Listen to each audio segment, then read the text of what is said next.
be with us this morning, so a long trek for her, and she's not paid to do this, so we're very grateful. So if you want to hire Laura, that's a good thing. But part of the reason why I think this topic is important is because you and I lead people to the edge of what is possible. And we put in place programs that don't exist for people in terrible need. And sometimes when we live on the edge, it's a scary place to live. I think it's scary, let me put it to you that way. So this is all for me, maybe not for you. Because I have considered myself a coward in many ways, and I've called myself a coward. And I went to Laura's presentation and I said, I'm not a coward. I can do a lot of things. But what she's going to do is break down the issues of fear and how to do new in ways that are safe terms, in ways for us to discuss this with our board members, with our staff, and with the program people. So I am really excited that Laura Cohn is here with us today, and she's going to do her own self-introduction. But please welcome Laura Cohn.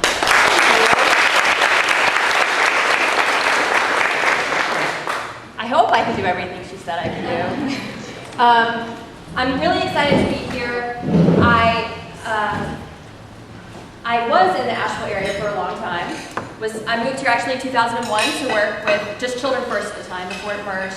I was in the AmeriCorps Project Power program with Tammy Katz. So I was out at Sand Hill Venable Elementary School doing literacy tutoring. That's how I first came to know Asheville and Buncombe County. When I moved up here to do that program for a year, and like so many others, fell in love with it. And was fortunate enough to have reasons to stay for about 11 years. But then you get married and life changes. And so my husband had been serving as the executive director at Camp Greer, a Presbyterian camp down in Old Fort, for about 8 years. And then about a month after we got married, he's like, I think I need a new job. I was like, okay. So that was a moment of courage for me to really think, to really realize that I've done this. We've hitched our wagons together. How do you support a spouse through this process? So I had to draw on some of this work for myself during that personal moment. But anyway, we wound up in eastern Kentucky and are serving in a place that actually resembles western North Carolina so much. It's extraordinary. It's where the bluegrass meets the mountains. So if you ever find yourself in eastern Kentucky, you can look for us at Alders Gate. We'd be happy to see you.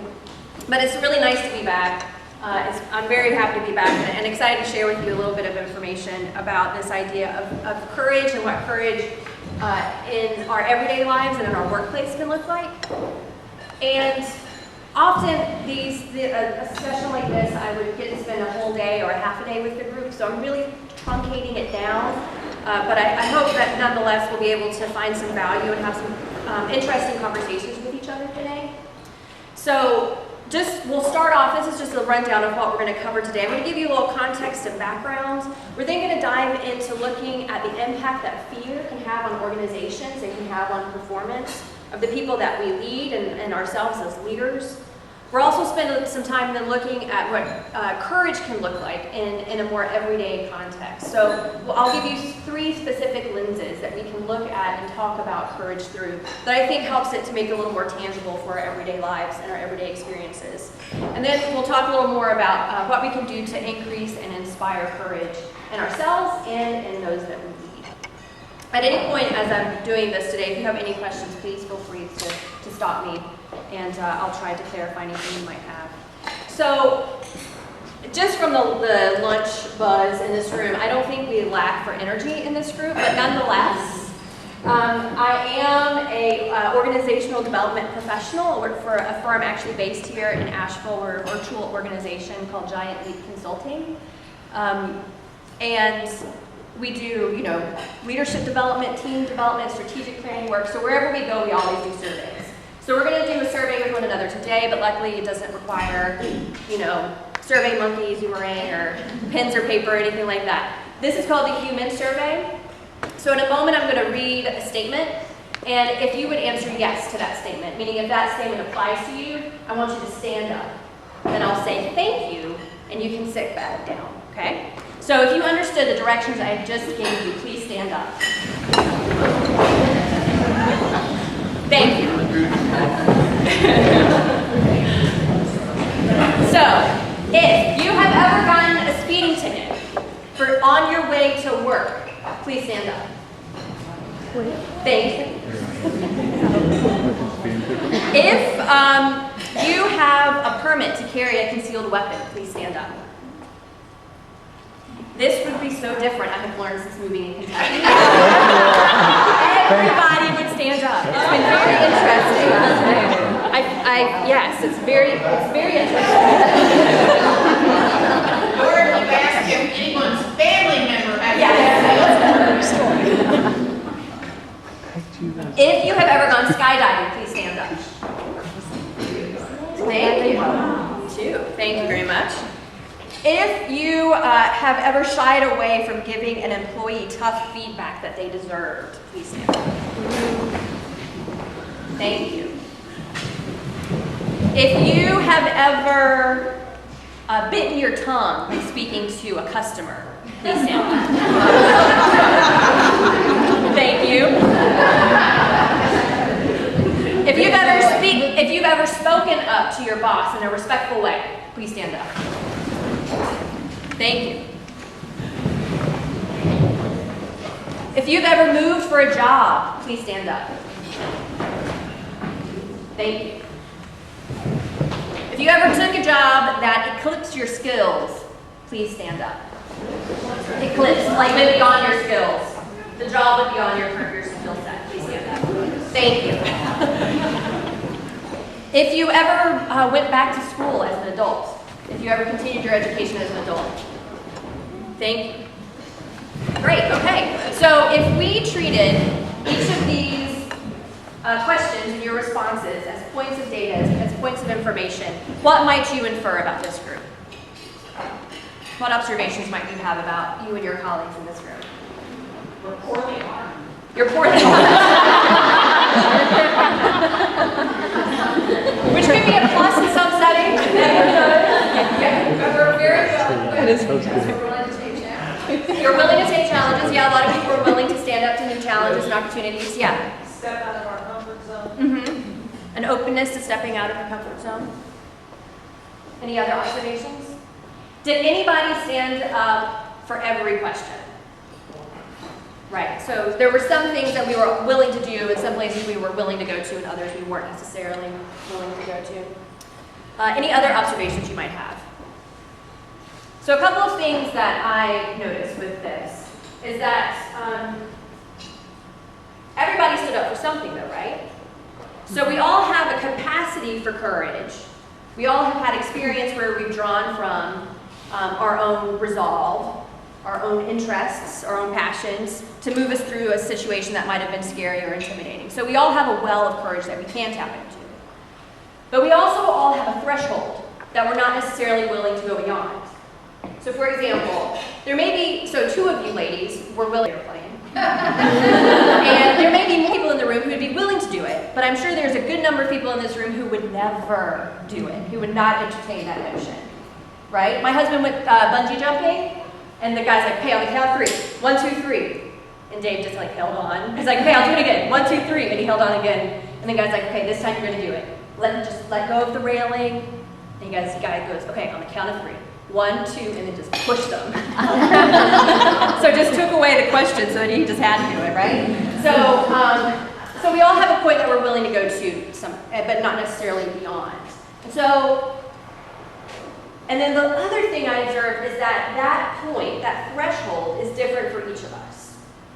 So while some of us will jump out of an airplane, some of us will speak up to our boss, some of us will give tough feedback to an employee, others of us won't.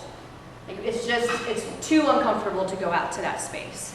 So that's a little bit about what I want to talk with y'all about today, is what is that threshold point for you? And in what ways does that threshold hold you back? How does it keep you safe? And what are the instances that would be good to push beyond it just a little bit? So that's what we're going to explore some today. But I want to give you a little bit of background. In our work, we do, my colleague Bill that I work with, we took this material, this courageous leadership content, and we worked with Pfeiffer Publishing to create a kind of an off-the-shelf train-the-trainer resource. And in it, there are 5 principles of courage building, but I'm just going to focus on 3 given our time together today. So the first is that courage is a skill. And to me, that means that courage is a muscle that we all have. And just like any of you who may be hikers or bikers or any sort of athlete in the room, you know that the more you use that muscle, the stronger it gets, the more you can do with it, right? So courage is the same idea. The more you use this skill, the more you tap into that resource, the more confident you become in that space and the farther it can take you. So courage is a skill we all have. That is something I firmly believe. I also believe that people with courage perform better.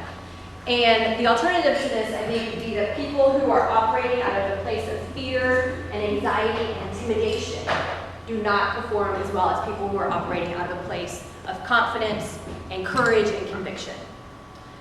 So I believe this is true, and I think a lot of you can probably look at your own life experiences, look at your own organizations, and draw parallels there also. But nonetheless, we still see so many people who rely on fear and intimidation to try to lead the people within their organizations or their departments or the groups that they're just a member of, like this even. So why do people continue to rely on this crutch of fear that might give you some short-term benefits, but long-term you're going to pay such a heavy cost by using fear to try to lead people? So we'll look at that some more. But I believe the opposite of it is true, that people with courage perform better. And lastly, if more of us are showing up with courage to our communities, to our organizations are going to benefit from that as well. So organizations benefit when more people are operating from that place of courage. Because courage is the place where innovation comes from.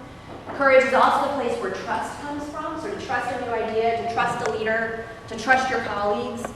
And it's also the place where conviction and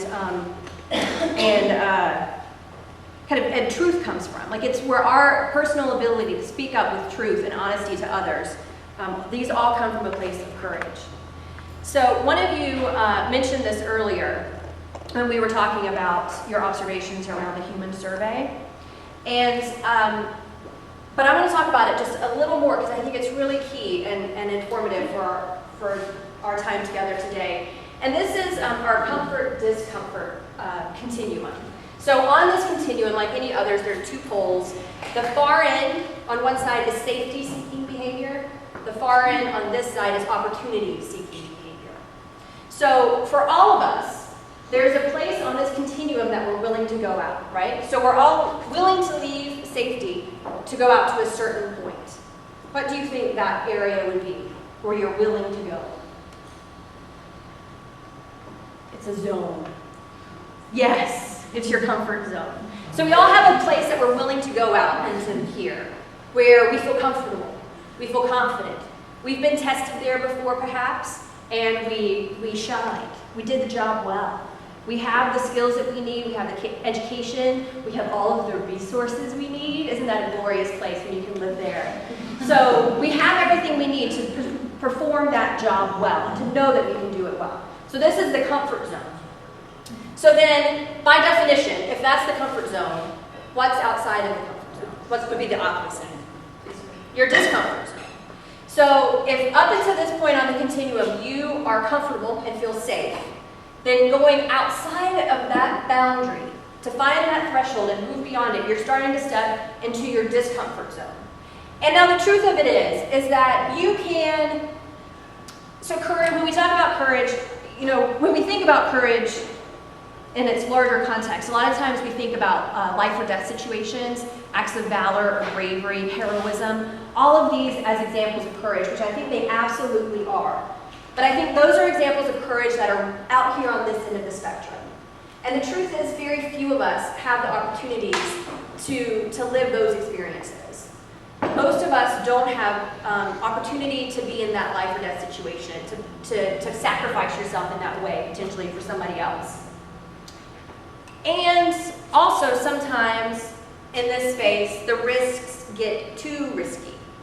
So as I said before, we all have a place where we're willing to take a risk to a certain point, but at some point it flips and we're like, well, that's too risky. That's too much of a chance. And so those are the things that land out here on this far end of the opportunity spectrum too. The risks that are too risky. But if we think about the area that's closer to our comfort zone threshold, these little steps that we can take outside of our comfort zone, this is what we call the courage zone. So these are the little things that as you come up to it, you start to feel what? What are some of the things you start to feel in your body when you start to feel yourself stepping outside of your comfort zone? Anxiety. Some anxiety. So how does that anxiety show up in your body? Heart palpitations. A little tense, right? I was gritting the whole drive down here, I've been gritting my teeth like a madman, so I've got to figure out what's making me so tense, right? So some of that, so you get tense. Heart palpitations. What other things might happen?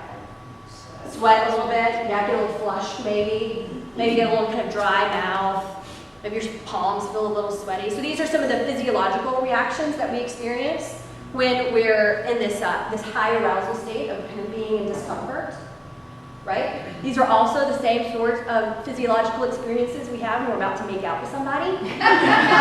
So our brain is just processing the stimulus, right? So then it's up to us to decide what you're going to do with it. Right? Are these feelings you're feeling because you're about to go on what are these things called? Amusement park? Roller coaster.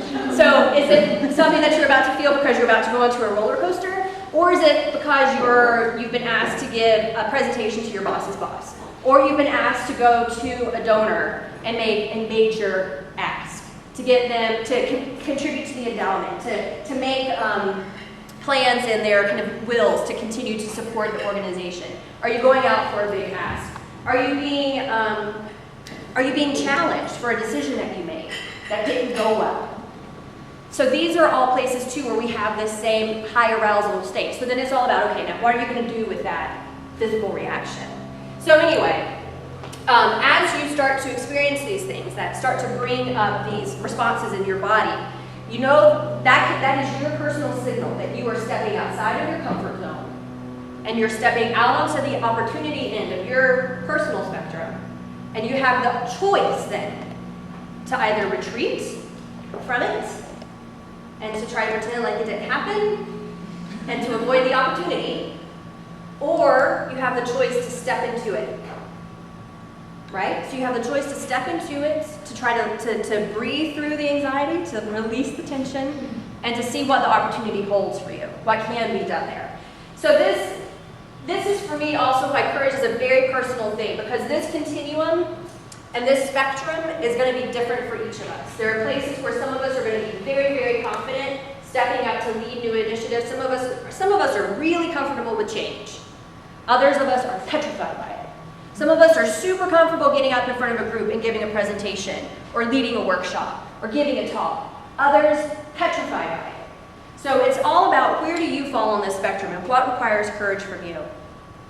So what I'd like to do is to break you guys into table topics. And each table I'm going to ask you to just discuss one of these questions. And I'm just going to give you a few minutes to have a table conversation around these. So, see how many tables we got? 1, 2, 3, 4, 5, 6, 7, 8. And you two ladies, would you guys mind joining another table? Thank you. So what is driving the need for more courage in your work? So table here in the front, table 1 and table 2. If you guys will take this question. What is driving the need for more courage in your work? Actually, I take that back. Table 1, 2, 3. You guys all take this question here, okay? So all of the 3 tables on my left side, you take that question. Tables 3, these 3 tables here in the middle, I would like you to take this second question. What are some examples of appropriate displays of courage that you'd like more people to demonstrate? So remember, you don't want people, rappelling off your building necessarily as a fundraising stunt. So what are some of the appropriate displays of courage that you would like to see more in your work, in your organization? Okay, so you 3 tables take that one. My last 2 tables, if you'll take this final question, why do people, including yourself, avoid acting with courage? So why do people avoid it? And I'll put 5 minutes on the clock.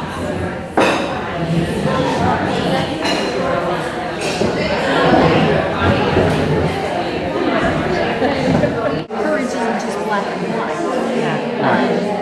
And so sometimes we don't act because we don't act, or we don't have an example, or we don't have a mentor, or we just never thought of it.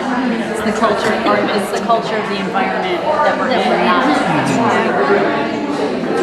It costs your mind to step out and do something different.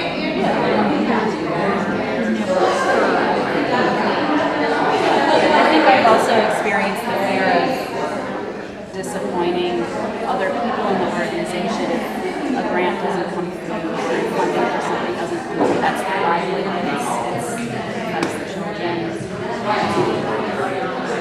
it all comes back to us. So what I'm going to ask instead is just for a couple of examples about what your conversations were like, observations you had for each of these questions. So I'll start with my 3 tables along the left-hand side. What were some of the responses, the observations, statements y'all had around this question of what is driving the need for more courage in your work? So anyone from any of these 3 tables? Yeah, there was a great observation here about some people of a certain age who are afraid to raise money using electronic media, shall we say, or the whole Facebook social media thing, right? And then there are people at our table who are like, oh, zip, zip, zip through that. I'm afraid to go talk face to face, maybe to a donor. You know, so as you said, our comfort zones are different, but together, if we could share that with one another, in fact, we have a strong team at this table. Because we have both of them not. And my fear is their strength and their fear is my strength. Right. But we need to know that. We need to talk to one another. Absolutely. Great. Any other observations from the tables? Yeah. I'm going to try to paraphrase, but I think one of the things that we talked about was what drives the need for courage is just the ability as an individual or an organization to define and sustain momentum. I mean, to be able to move forward and be effective and productive and relevant, and be, have a leadership role and drive the conversation. That's the necessity. And it's an individual need as well as doing it for an organization. So an individual as well as organizational need is that last observation. Great. Any other thoughts on this question? Ours Yes. is pretty much the same as far as what's really driving the need for more courage is the fact that for Van Bank there's so much more need that we've got to continue to seek new opportunities and go out of ways that we've always done it, seeking either new people, new ways, and just kind of exploring opportunities all the time.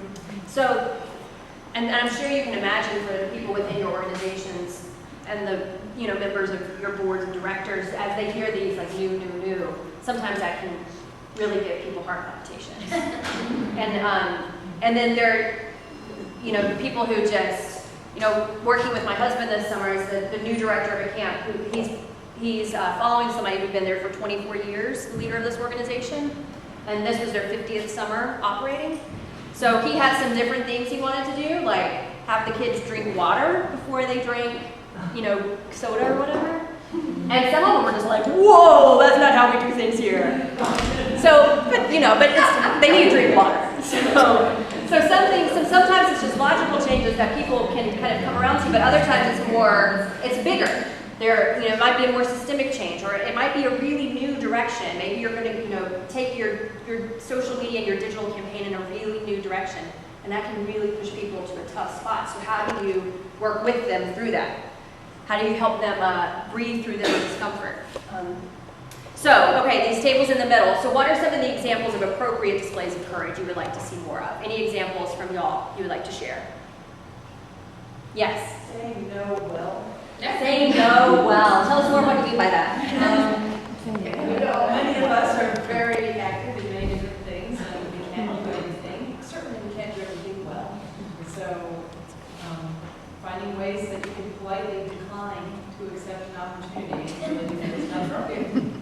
How are you doing on developing that skill? Actually, I got a compliment a couple months ago from a member of the group I'm part of, and she asked me to be part of this committee that I knew involved a lot of work, and I said, I'm really sorry, I'm already doing these other things for this group, and I don't commit to things unless I can do them well, so I'm not going to commit to doing that as well. And she emailed me back and said, thank you for that, and I said, I'm going to save it and use it at the same time. Very good, very good. And did you have an example? One of the things we talked about was, say, for example, a nonprofit looking at a foundation or family foundation that might not have as part of their mission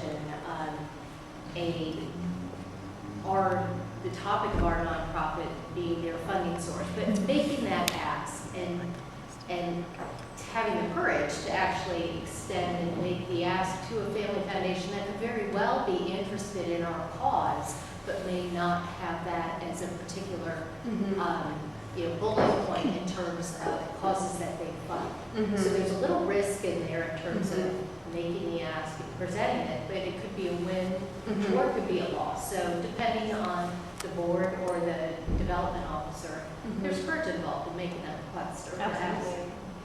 Absolutely, because then too, there's the relationship. That's right. That you don't want to harm in any way by doing this. So either the relationship that might be there with that foundation that you don't want to damage, or the relationships you have with the other people within the organization that you have to be careful of and mindful of. Great. Any other examples of appropriate displays? Yes. Asking for input from other people in the organization, especially with big decisions. So soliciting input from others in the Yeah, organization. even if they may disagree with you, Mhm. and acknowledging that you don't know everything. Mhm. So. Yeah, so sometimes being willing to say that you don't know. Great, excellent examples. Okay, last two tables. Why do people, including yourselves, sometimes avoid acting with courage? Any examples from y'all?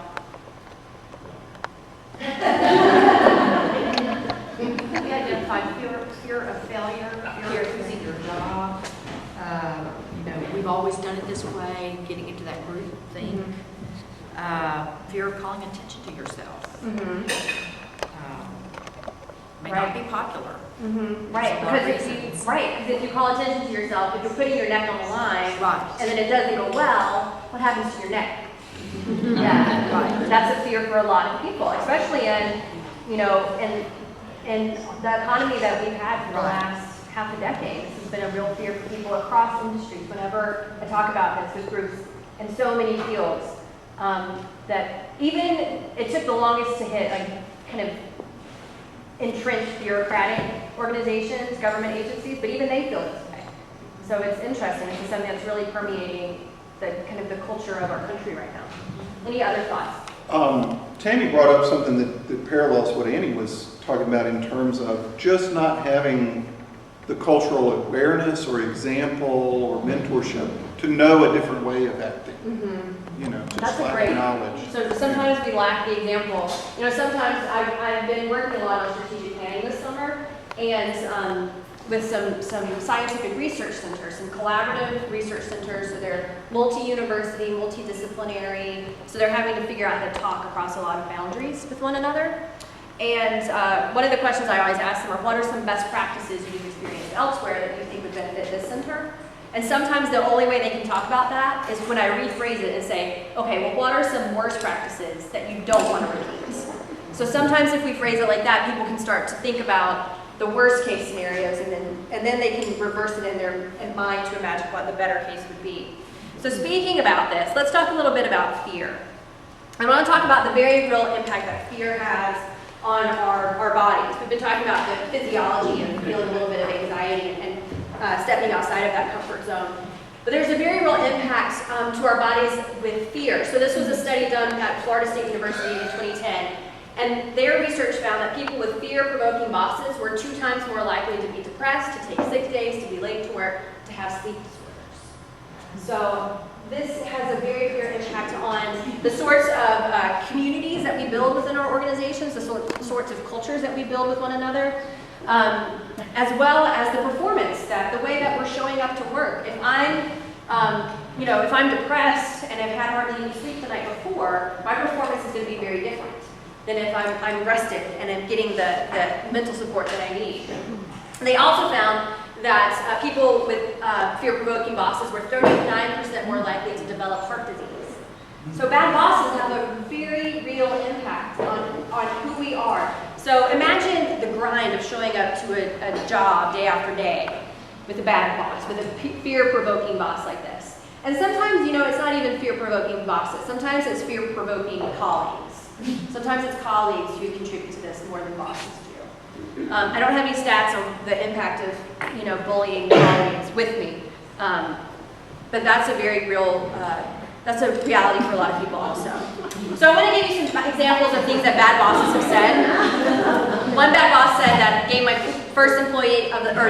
my boss gave the first employee of the month award to himself. And these examples, by the way, are all from a book called Good Boss, Bad Boss, in case you're wondering which one you are. It's written by Robert Sutton, S-U-T-T-O-N. And he also wrote another book called I'm going to get just a little cussing, the no asshole rule. And at the end of the book, there's a survey you can take to find out if you are an asshole or not. So if you're curious, if you want to be passive aggressive to somebody, you can give them that book. But beware that if somebody gives you that book, they might be being passive aggressive to you. So another bad boss said that their boss eats pork chops at a meeting and then picks her teeth in front of everybody. I once had a boss who would clip their nails in front of everybody.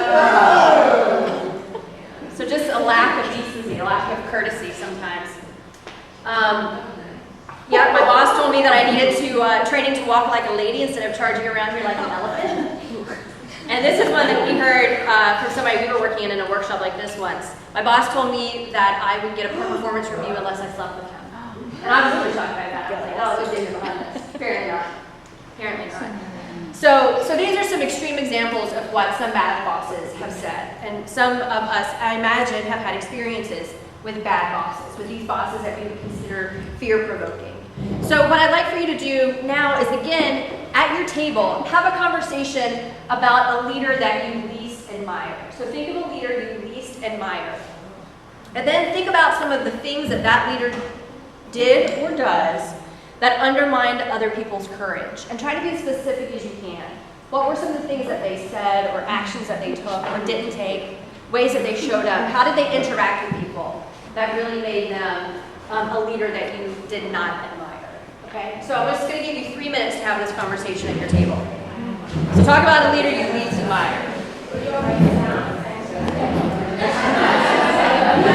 Shaming. So they would shame somebody for like mistakes made or just anything. They're real impressed with themselves. Very impressed with themselves. So maybe a little too Like arrogant. they have to have their full name and title on everything that goes out of their office. So a certain amount of like stress. I am all of that. Yes, gotcha. Okay, gotcha. In the back, do you have one? Yeah, I was going to say illegal or fraudulent activity that, but presenting it in a very ethical and very Really interesting. Yes. I'm sure that experience is not limited to Bahamas. Yes. So sometimes we see that. Any other examples of things that these bosses we least admire did? Micromanaging. Micromanaging. So not demonstrating any trust or faith in the abilities of the people that they're working with. Any other examples? Yes. Well, along that line, going behind your back in order and undermining the decision that you've already made. Mm-hmm. Yes. Favoritism, showing favoritism is very destructive. Mm-hmm. Absolutely. Yes. inconsistent. Being inconsistent, like in what way? Just flip-flopping decisions, Okay. changing expectations. Mm-hmm. Amanda had a Sorry. Egotistical, took credit for everything I did. So not Every giving. good thing was because they were the board chair. Right.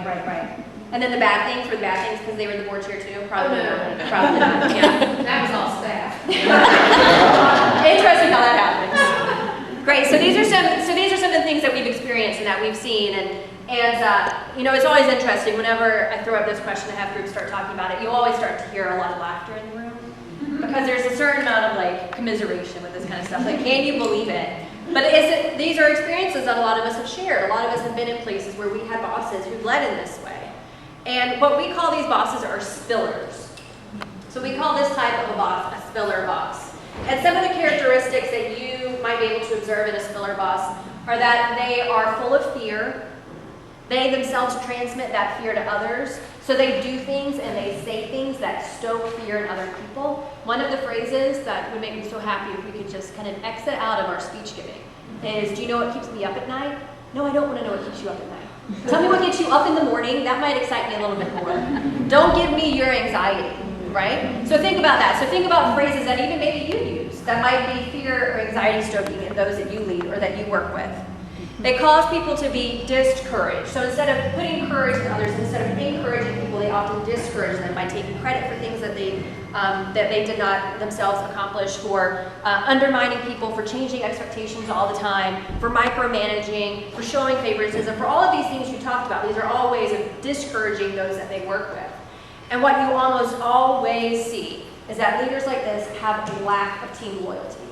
The people that work with them often look for opportunities to flee, or they just know, okay, they're on my board, I've got them for a certain term, I can last it. I can make this. I can live through this.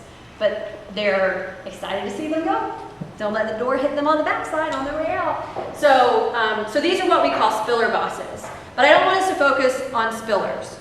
I want us to start thinking about the alternative to that. So spillers are one type of leadership disposition. I want us to look at the alternative disposition. And so this time I want you to think about a leader that you most admire. So think about the leaders that you admire, that you think are admirable, that are effective, strong leaders. What are some of the things that that person does, or that you saw them do, that you think built courage in other people? What were some of the things that they did to encourage people? And we'll just talk about this, as a group together. Yeah, someone who came to me on a regular basis, not just once, because they went to a seminar. On a regular basis, they say, how can I help you? The boss who says, how can I help you? Great, so how can I help you? Not always looking to just kind of dictate the next step, but looking to get input from others. Yes. I had a boss, the best boss ever. When I screwed up something or forgot something, he would say, well, that's okay, we'll just do it this way. He didn't beat me up because he already knew I was doing enough of that for myself. So just looks for the solution. Just Yeah. try to help to redirect your attention. Yes, in the back. I had a boss who, if I would go in with a dilemma or a challenge, he would say, what do you think we should do? He almost always would agree with whatever. Oh, okay, well, what? So look to you to solve problems. Great. Yes. A boss or a leader that can have a rapport with their people, because if you don't have that rapport, then they're not going to come to you, and you're really not going to go to them. So it can really build that relationship. We encourage communication. So somebody who builds that relationship, who invests time in that space. A boss that empowers you to make changes and just supports you in those changes, and then also the willingness to accept that if it doesn't work, then you can go back. But it just kind of gives you that leeway to give something a try. Some flexibility. Yeah. Great. Yeah. Here in the front. We're a boss that gives credit where it's due. Who acknowledges the hard work of others, right? It's so valuable. Leaders who've done their own personal work so that they're aware of their own issues and biases and don't project that on the workplace. Yeah. So have a certain degree of understanding about themselves and know when they're starting to fall into some of their bad cycles. Right. Yeah. Okay. Great. So just a couple more examples and then we'll move on. I think a boss that exhibits courage themselves by saying and doing things that may not be popular, but that folks can generally agree are the right thing to do at the right time, that encourages others to follow suit, and it's leading by example. So showing that they're willing to go down that path themselves. I'd say a boss that's appreciative and lets you know that they appreciate what you're doing and the effort you're putting forward. So somebody willing to show some gratitude and thanks. And then yes, sir, we'll let you do the last one. This might sound esoteric, but I think we appreciate bosses that show integrity, that have their own ethical standards that they buy into, and they lead by example.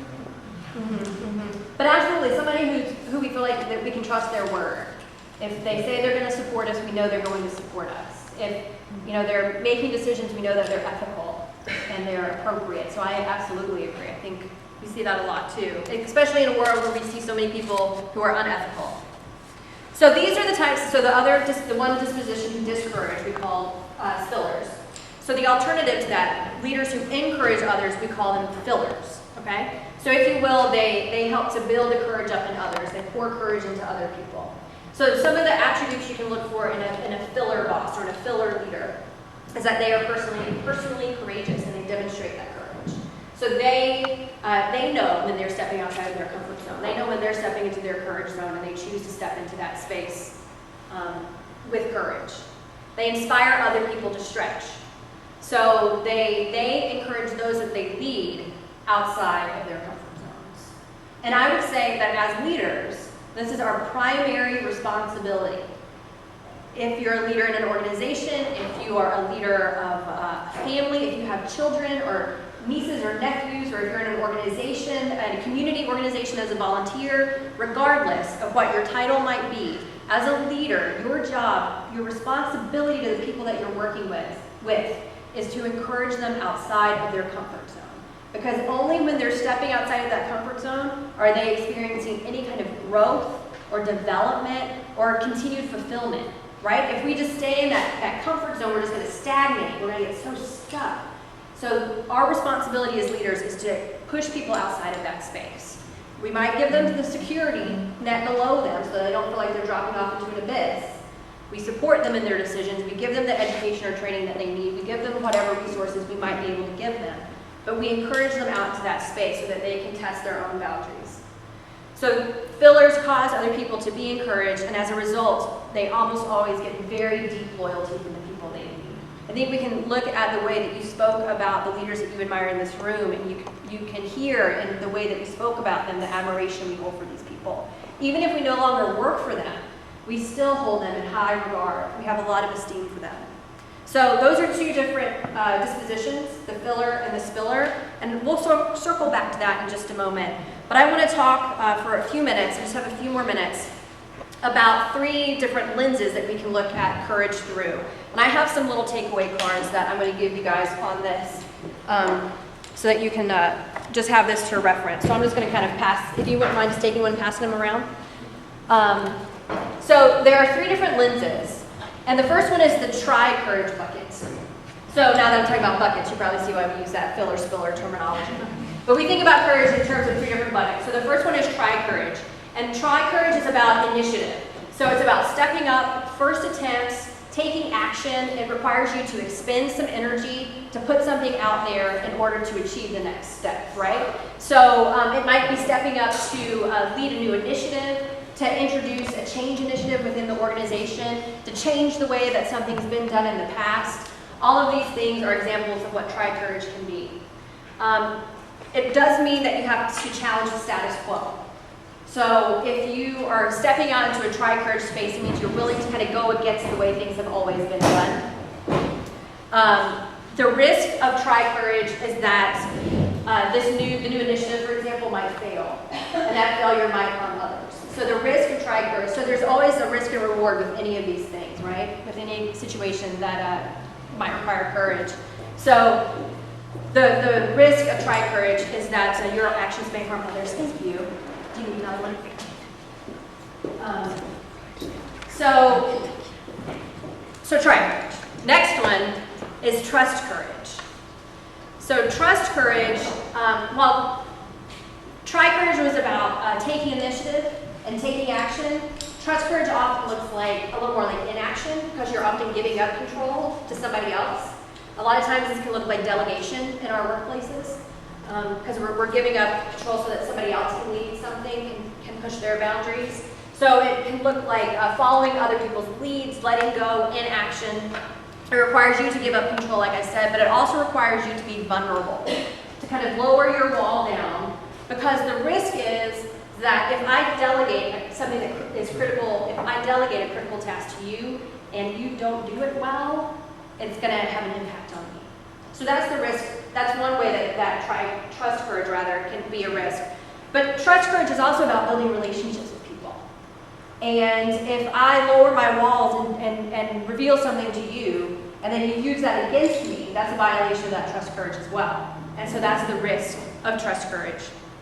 The last bucket is tell courage. And tell courage is about speaking up and using your voice. So it's associated with asserting yourself, being a truth teller, speaking up, sharing your opinions, sharing your ideas. So it's not just about necessarily being a whistleblower. That's at an extreme. What more often it can look like is being willing to confront your fear of public speaking and giving a presentation, or speaking up in a meeting where you typically don't and share your ideas. Going to your boss and respectfully challenging challenging a decision that they have made. So that's what tell courage can look like, and it requires you to have some independence of thought, but also confidence in your intention that you're going in with. Of course, the risk of tell courage is that you can be cast out of the group. If you say something that's not popular, if you push back, if you give feedback to somebody that doesn't want it, that can't receive it, that you can be cast out from the group. So that's the risk that can be associated with tell courage. So I mentioned, when we talked about that comfort-discomfort continuum earlier, and we talked about how our place on that continuum is going to be different for each of us, I hope you can start to see how these three lenses of try, trust, and tell fall into that lens. Because some of us are going to be really confident speaking up and using our tell courage, so I might be confident with my tell courage, but a little bit weaker in my trust courage. It might be harder for me to lower my boundaries and really trust somebody, okay? And likewise, it might be very easy for me to step up and introduce a new initiative, or to challenge myself to go back to school and get a master's degree. So that sort of try courage initiative might be very easy for me to tap into. But the idea of giving tough feedback to an employee could really scare the bejesus out of me. So it's going to be very relative for each of us, where we stand on that continuum, and in which bucket we feel confident, and in which bucket we feel less confident. So I bring that up because when we talked about the fillers and spillers, it's easy to think about those spiller bosses, those bosses we least admired, as those people out there. And all of us in here are spillers, obviously. None of us ever spill, but the truth is that there's sometimes our chronic spillers who just always operate from that place. But for most of us, when we're in that space where we are less confident, we start to spill. Right? So if I'm in a space where I'm required to trust somebody more, that's more difficult for me. So if that's the bucket where I am less confident, my instinct to protect myself will sometimes be to start spilling courage out of other people, to start saying these kind of anxiety-inducing thoughts that can cause anxiety in others. So that's true for all of us. So I don't want us to think about spillers and fillers as us and them, because the truth is that we all dance across this line. And we all make a choice, just like we make a choice to either stay in our comfort zone or to step into our courage zone. We have the opportunity to make a choice in the situations we encounter. Do I want to come at this as a spiller, or do I want to come at this as a filler? And the reason I bring this up is because I want you to start observing yourselves more thoughtfully, so that you can better understand your own baggage. So that if you start to hear yourself talking like a spiller, if you start to observe yourself leading like a spiller, you now know, okay, is this the choice I want to keep making? Is this the way I want to keep going? Or do I want to figure out how to change this into, so that I'm coming at this as a filler? So I just bring this up because I want it to be in your minds. I want you to be aware of the decisions you're making as a leader, to either be a spiller or a filler. So I want to share with you a few tips of courage, how to increase your courage. So you can think of this as your courage spinach. So, one thing you can do is plumb your own past. We talked about this a little bit jokingly with our human survey, but it is really valuable to look back at your own experience, look at your own history, and identify the moments where you were courageous, the decisions you made, the choices you made that required you to be courageous. Because you can use that as fuel. You're like, you know what? I did it then, I can do it again. So you can use those past moments as a way to fuel you. You can also look at your regrets. What are the things that you wish you'd done differently, looking back on it, and use that as motivation to not repeat those. And then as we talked about, think about who your role models are as leaders that you might want to emulate. The second tip I want to give you is about how to use your tell courage in a hopefully constructive way. So one thing you can do is go to your boss, or you can do this with people that you lead, and confirm that they don't want you to be a yes person. So go to them and say, hey boss, do you want me to disagree with everything you say? Do you want me just to kind of kowtow to whatever you have to say and say yes, yes, yes, yes, yes all the time? And if they say, why, yes, I do want you to be that way, you should go back and prepare your resume. But if they say, no, I don't want you to be a yes person, you're like, okay, got it. So when I disagree with you on something, what's a good way for me to come to you? Get some coaching, get some advice from them about the best way to approach them. For my husband, I know not to go to him until he's had at least 2 cups of coffee in the morning. So it might be something like that. Maybe right after a meal is better. Maybe, they'll give you advice, don't do it in front of other people. Schedule it ahead of time and give me a heads up. I want to talk to you about some feedback I have for you. So let me get 15 minutes on your calendar. So get coaching.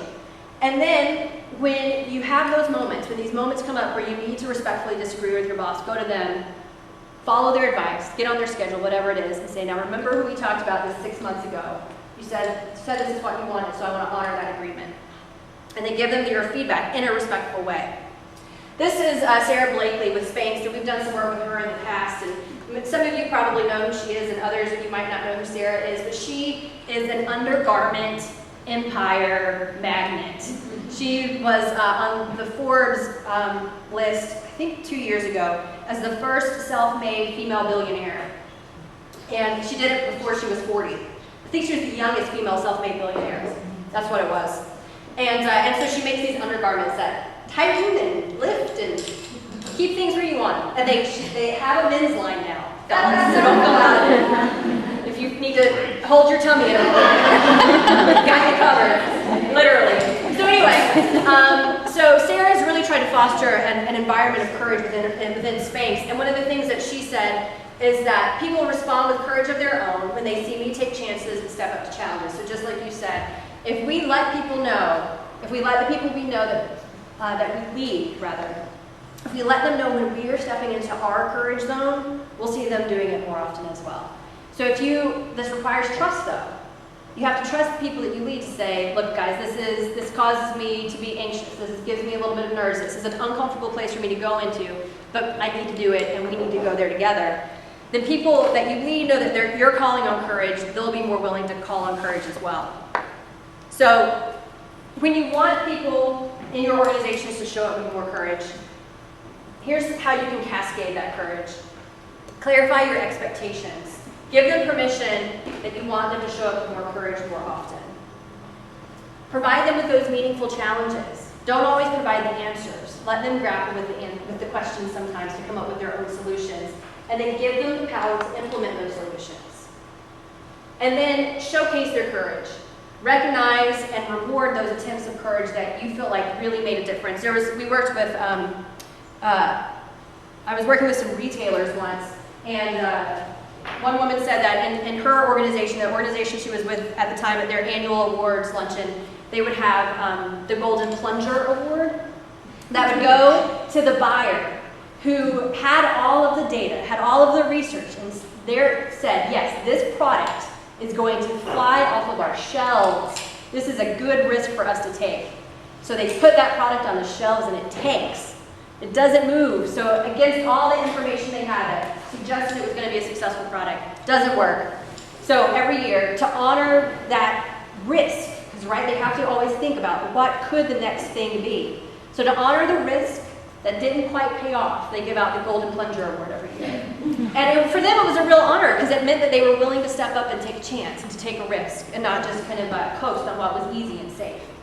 So that is everything I wanted to talk about today. I know this was like a barrage of information and I've gone a smidge long and I apologize for that. But I hope that you got some ideas and hopefully even some questions that you can take back to the people you lead in your organizations. Because I think it can be really valuable to have conversations like this around tables within your organizations to find out what causes the people that you lead, what causes them fear, so that you can then have a deliberate conversation about, okay, as your leader, I want to support you as you move through that fear. I want you to step out with courage into that space so you can work with them to figure out what you can do to support that journey and support them out into their courage zone as well. So thank you all so much for being here. I really, really appreciate it.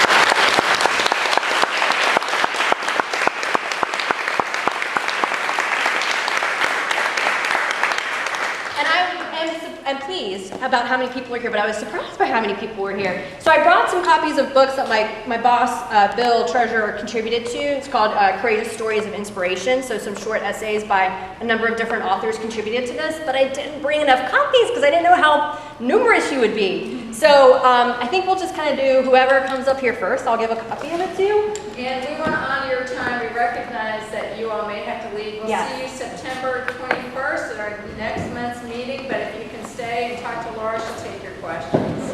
Thank you for being with us. Thanks, everybody.